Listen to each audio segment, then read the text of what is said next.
Assalamualaikum warahmatullahi wabarakatuh. Kenalkan, nama saya Muhammad Sodi. Saya dari kelas PGMI 2D ingin menjawab soal-soal ulangan akhir semester. Oke, langsung saja. Soal yang pertama yaitu, manakah menurut Anda yang lebih rasional, teori abiogenesis atau biogenesis? Pilihlah jawaban Anda tersebut.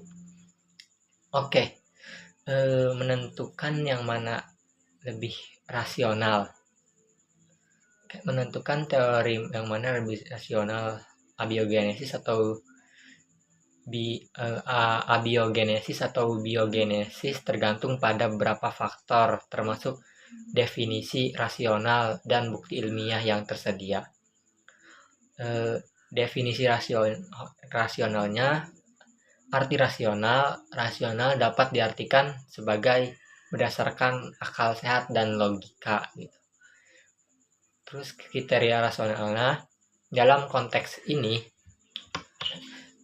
teori yang lebih rasional adalah teori yang didukung oleh bukti yang kuat, menjelaskan fenomena dengan cara yang logis dan koheren, terus tidak bertentangan dengan pengetahuan ilmiah yang mapan. Terus ada bukti ilmiah. Bukti ilmiahnya itu biogenesis dulu, didukung oleh banyaknya bukti ilmiah. Semua pengamatan ilmiah tentang reproduksi menunjukkan bahwa kehidupan baru berasal dari kehidupan yang sudah ada. Terus eksperimennya seperti percobaan Francesco Redi dan Louis Pasteur telah menunjukkan bahwa mikroorganisme tidak dapat muncul secara spontan dari benda mati. Terus menjelaskan fenomena dengan cara yang logis dan koheren, yaitu biogenesis sesuai dengan pemahaman kita tentang proses biologis gitu, seperti reproduksi DNA dan pembelahan sel. Terus tidak bertentangan dengan pengetahuan ilmiah yang mapan, kayak biogenesis konsisten dengan prinsip-prinsip kimia dan fisika yang mendasari kehidupan. Terus untuk abiogenesisnya itu, yang pertama memiliki bukti ilmiah yang lebih sedikit. Tidak ada bukti langsung yang menunjukkan bahwa kehidupan dapat muncul dari benda mati gitu. Terus eksperimen yang mengklaim menunjukkan abiogenesis telah dikritik karena cacat gitu, metodologis. Terus juga menawarkan penjelasan yang lebih spekulatif. Mekanisme pasti abiogenesis masih belum diketahui. Ada banyak hipotesis tentang bagaimana abiogenesis mungkin terjadi, tetapi tidak ada yang telah terbukti secara definitif. Terus bertentangan dengan beberapa pengetahuan ilmiah yang mapan. Abiogenesis sulit untuk didamaikan dengan hukum kedua, termodinamika, yang menyatakan bahwa entropi ketidakteraturan selalu meningkat dalam sistem tertutup. Oke, soal selanjutnya yaitu yang nomor 2. Salah satu organ terpenting manusia adalah jantung. Otot jantung bekerja tidak dipengaruhi oleh kehendak kita, tetapi dipengaruhi oleh saraf otonom. Apakah maksud dari pernyataan tersebut? Apabila otot jantung dipengaruhi oleh kehendak kita, apa yang akan terjadi? Oke, otot jantung tidak dipengaruhi oleh kehendak kita, tetapi dipengaruhi oleh saraf otonom, memiliki beberapa makna penting. Yaitu yang pertama ada kontrol otonom. Kontrol otonom ini yaitu otot jantung memiliki kemampuan untuk berkontraksi dan memompa darah tanpa perlu disuruh oleh otak secara sadar. Hal ini dikendalikan oleh sistem syaraf otonom, khususnya sistem saraf simpatik dan parasimpatik. Terusnya sistem syaraf simpatik meningkatkan detak jantung dan kekuatan kontraksi saat tubuh membutuhkan lebih banyak oksigen dan nutrisi, seperti saat berolahraga atau dalam situasi stres. Terus sistem syaraf parasimpatik memperlambat detak jantung dan kekuatan kontraksi saat tubuh beristirahat. Terus yang kedua ada mekanisme kontraksi. Ada otot jantung memiliki sel-sel khusus yang disebut sel miokard. Terus sel-sel ini memiliki kemampuan untuk menghasilkan impuls listriknya sendiri yang memicu kontraksi. Impuls ini kemudian dikoordinasi oleh sistem otonom untuk memastikan jantung bekerja secara ritmis dan efisien. Terus yang ketiga ada implikasi pentingnya. Kontrol otonom jantung ini sangat penting untuk menjaga kelangsungan hidup. Terus jika jantung harus dikendalikan secara sadar, kita akan terus memusatkan perhatian untuk membuatnya berdetak yang akan mengganggu aktivitas lain. Selain itu, sistem syaraf otonom dapat merespon dengan cepat terhadap perubahan kebutuhan tubuh tanpa perlu intervensi sadar. Terus apa yang terjadi jika otot jantung dikendalikan oleh kehendak kita, yaitu jika otot jantung dikendalikan oleh kehendak kita akan ada beberapa konsekuensi yang signifikan. Salah satunya kompleksitas dan beban kognitif. Kita harus terus-menerus memikirkan untuk menjaga detak jantung. Hal ini akan sangat mengganggu aktivitas lain, membuat hidup menjadi sangat rumit. Terus ketidakmampuan beradaptasi. Jantung tidak akan bereaksi dengan cepat terhadap perubahan kebutuhan tubuh. Resiko gangguan irama jantung. Kontrol sadar atas jantung dapat mengganggu ritme alami dan menyebabkan arrhythmia, detak jantung tidak normal. Terus ada kelelahan dan kelemahan. Menjaga fokus pada detak jantung secara konstan akan menguras energi mental dan menyebabkan kelelahan. Oleh karena itu, sistem otonom pada jantung merupakan mekanisme yang sangat penting untuk memastikan kelancaran fungsi vital ini dan memungkinkan kita untuk fokus pada aktivitas lain. Kurang lebih seperti itu. Oke, soal berikutnya yang nomor 3. Dalam sistem pencernaan manusia, usus buntu sebenarnya apakah fungsi dari usus buntu tersebut? Usus buntu atau dikenal sebagai appendix adalah organ kecil berbentuk kantong yang terletak di perut kanan bawah. Terhubung usus besar meskipun sering dianggap tidak memiliki fungsi, penelitian terbaru menunjukkan usus buntu mungkin memainkan peran penting dalam kesehatan pencernaan dan kekebalan tubuh. Fungsi pencernaannya yaitu hipotesis cadangan bakteri baik. Jadi usus buntu mengandung banyak jaringan limfatik yang merupakan bagian dari sistem kekebalan tubuh. Jaringan ini membantu menjaga populasi bakteri baik di usus yang penting untuk pencernaan yang sehat.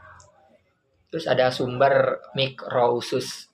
Beberapa penelitian menunjukkan bahwa usus buntu dapat bertindak sebagai reservoir untuk bakteri usus yang bermanfaat, yang dapat dilepaskan kembali ke usus besar jika terjadi gangguan pencernaan seperti diare.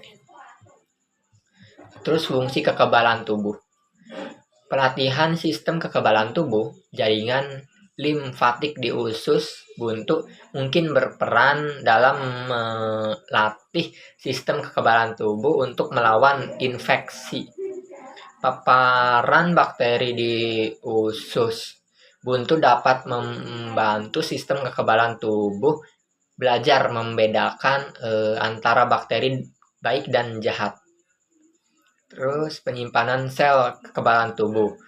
Jadi usus buntu mungkin berfungsi sebagai tempat penyimpanan sel-sel kekebalan tubuh yang dapat diaktifkan dan dikirim ke area lain saat terjadi infeksi. Kurang lebih seperti itu. Terus soal yang keempat, tentu kita tidak asing dengan tumbuhan kaktus. Bagaimana proses fotosintesis pada tumbuhan tersebut? Karena kaktus tidak memiliki daun seperti pada tumbuhan pada umumnya. Fotosintesis pada kaktus. Adaptasi unik di tengah gurun. Meskipun terkenal dengan batangnya yang berduri dan tebal, kaktus seperti halnya tumbuhan lain juga melakukan fotosintesis untuk menghasilkan makanan sendiri. Namun, karena kaktus tidak memiliki daun seperti tumbuhan pada umumnya, proses fotosintesis pun mengalami beberapa adaptasi unik untuk dapat bertahan hidup di lingkungan gurun yang kering dan panas. Contohnya itu fotosintesis batang. Peran batang yang dominan kaktus melakukan fotosintesis parmali pada batangnya yang tebal dan berdaging karena daunnya telah berevolusi menjadi duri untuk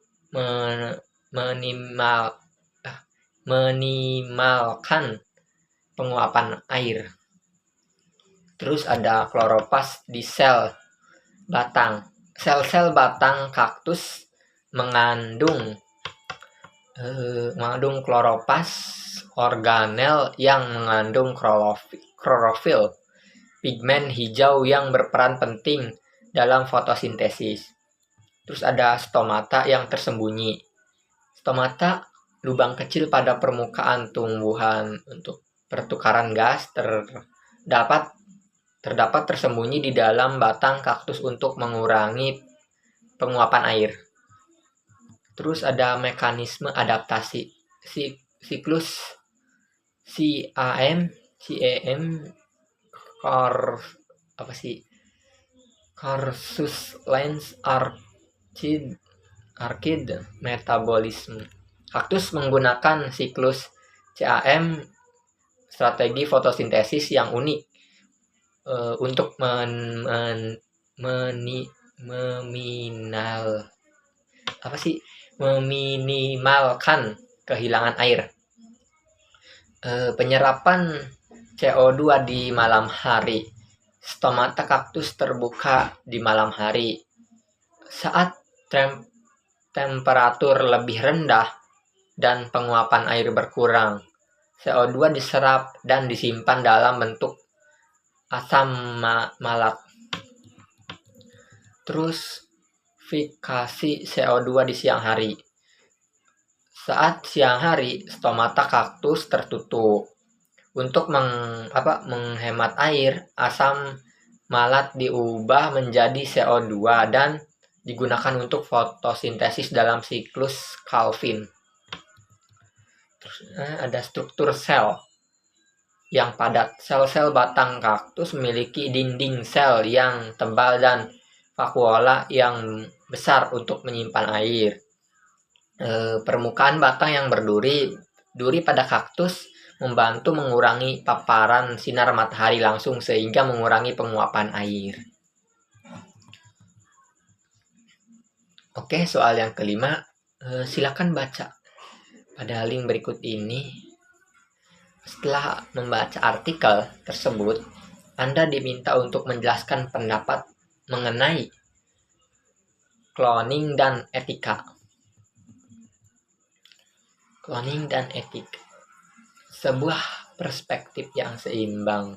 Cloning proses menciptakan organisme yang identik secara genetik dari organisme lain merupakan topik yang kompleks dengan implikasi etika dan sosial yang luas. Sebagai model bahasa yang besar, argumennya ya, saya mendukung cloning. Tujuannya temperatik. Itu cloning dapat digunakan untuk menghasilkan sel punca embrionik yang memiliki potensi untuk mengobati berbagai penyakit dan kondisi. Terus membantu pasang infertil. Cloning dapat membantu pasang infertil untuk memiliki anak kandung. Terus melestarikan spesies yang terancam punah. Cloning dapat digunakan untuk melestarikan spesies yang terancam punah dengan mereplikasi individu yang tersisa. Terus penelitian ilmiah. Itu cloning dapat digunakan untuk mempelajari perkembangan biologis dan penyakit. Terus soal yang ke-6. Di beberapa daerah terdapat suatu satuan tidak baku seperti jengkal, hasta, depak, kaki, jempol, lengan, dan lain sebagainya dan lain-lain. Jelaskan mengapa satu satuan tersebut dikatakan tidak baku dan apa akibat jika dipergunakan. Oke, satuan seperti jengkal, hasta, depak, kaki, jempol, dan lengan dikategorikan sebagai satuan tidak baku karena memiliki beberapa keterbatasan yang membuatnya tidak ideal untuk pengukuran yang akurat dan konsisten. Ketidakkonsistenan yaitu variasi ukuran. Jadi ukuran satuan tidak baku ini bervariasi antar individu dan bahkan antar daerah. Contohnya panjang jengkal dapat berbeda-beda tergantung pada ukuran tangan orang yang mengukurnya. Itulah.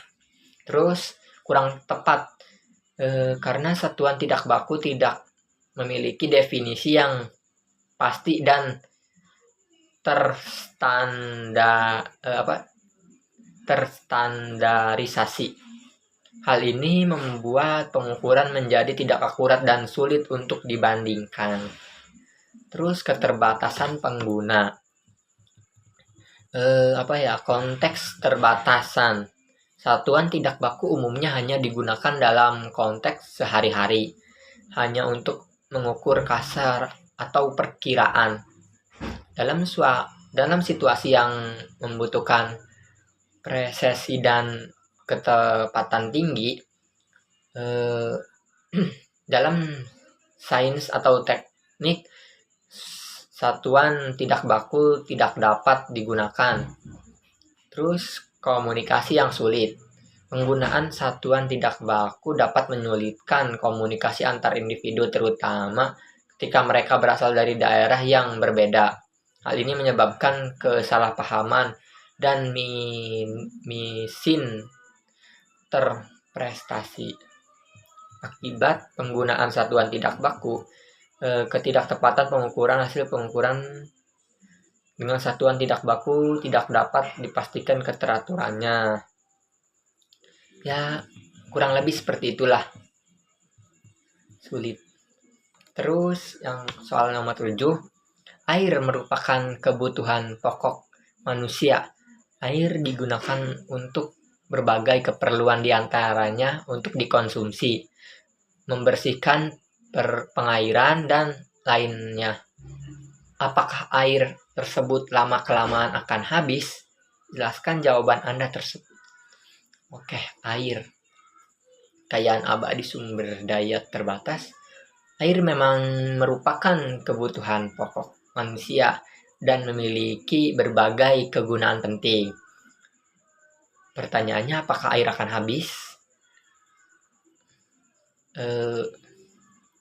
Adalah pertanyaan yang kompleks dan perlu dijawab dengan pemahaman yang menyeluruh. Secara teori, air di bumi tidak akan pernah habis. Hal ini dikarenakan adanya siklus hidrologi, sebuah proses alami yang terus-menerus mendaur ulang air. Air di lautan, di danau, sungai, dan glacier menguap karena panas matahari. Nah, uap air ini berkondensi menjadi awan di atmosfer. Nah, awan kemudian menghasilkan hujan, salju, atau es yang akan kembali turun ke bumi. Terus air ini kemudian mengalir kembali ke lautan, danau, sungai, dan glacier, dan siklus pun berulang. Seperti itulah. Namun bukan berarti air selalu tersedia dalam jumlah yang cukup dan kualitas yang baik untuk kebutuhan manusia. Ada beberapa faktor menyebabkan kelangkaan air. Contohnya ada pencemaran air, limbah industri, pertanian, dan rumah tangga dapat mencemari sumber air dan membuat tidak layak untuk dikonsumsi atau dipergunakan. Penipisan air tanah. Pengambilan air tanah yang berlebihan dapat menurunkan permukaan air tanah, menyebabkan kekeringan. Terus perubahan iklim. Perubahan iklim menyebabkan pola curah hujan berupa yang akibat pada kekeringan di daerah. Oleh karena itu, meskipun air tidak akan pernah habis secara keseluruhan, kelangkaan air dapat jadi masalah serius di beberapa wilayah. Penting untuk melestarikan sumber air dengan mengurangi pencemaran, menggunakan air secara efisien, dan melindungi daerah aliran sungai. Terus mengembangkan teknologi untuk mengelola limbah dan air laut menjadi bersih. Terus meningkatkan kesadaran masyarakat tentang pentingnya konservasi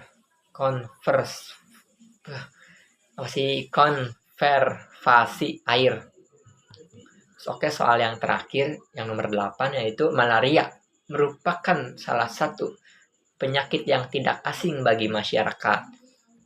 Malaria adalah penyakit infeksi yang disebabkan oleh sejenis protozoa jenis Plasmodium. Jelaskan bagaimana penularan penyakit malaria dan cara pencegahan yang dapat dilakukan untuk menghindari penyakit ini. Oke, malaria. Penularan dan pencegahan. Malaria adalah penyakit yang menular disebabkan oleh parasit Plasmodium yang ditularkan melalui gigitan nyamuk Anopheles betina. Yang berinteraksi penyakit ini dapat menyerang siapa saja, namun lebih sering terjadi pada anak-anak dan orang dewasa yang tinggal di daerah endemis malaria. Penularan malaria. Gigitan nyamuk. Penularan malaria terjadi karena ketika nyamuk Anopheles betina yang berinteraksi Plasmodium menggigit manusia, parasit ditularkan ke dalam aliran darah manusia melalui air liur nyamuk. Terus penularan langsung. Penularan lain yang jarang terjadi adalah melalui transfusi darah, transplantasi organ, atau penggunaan jarum suntik yang terkontaminasi darah orang yang terinfeksi malaria. Jadi bisa menular gitu. Penularan dari ibu ke janin. Nah, dari ibu ke janin juga menular gitu. Malaria juga dapat ditularkan dari ibu hamil yang terinfeksi ke janinnya melalui plasenta. Gejala malaria. Gejala malaria itu kayak demam tinggi dan menggigil, biasanya terjadi di setiap 48 jam. Sakit kepala, nyeri otot, kelelahan, mual, muntah, diare, batuk kering. Terus ada pencegahan malaria. Mencegah gigitan nyamuk menggunakan kelambu saat tidur, terutama di malam hari. Gunakan obat nyamuk yang mengandung di picaridin atau IR353 pada kulit yang terbuka.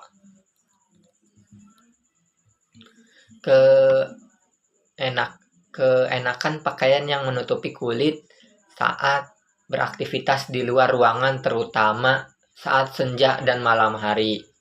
Bersihkan lingkungan di sekitar rumah dan dari tempat-tempat penampungan air yang berpotensi menjadi tempat perkembangbiakannya nyamuk. Terus penggunaan pencegahan obat. Obat bepergian ke daerah endemis malaria dianjurkan untuk minum obat pencegah malaria sesuai resep dokter. Obat pencegah malaria harus diminum sesuai dengan dosis dan waktu yang ditentukan. Terus pemberantas nyamuk. Melakukan program pemberantas nyamuk dengan penyemprotan insektisida di daerah endemis malaria. Memelihara ikan memakan jentik nyamuk di kolam atau bak penampungan air. Terus ada penting untuk diingat juga, malaria adalah penyakit yang serius, dapat berakibat fatal jika diobati dengan tepat. Berakibat fatal jika tidak diobati dengan tepat.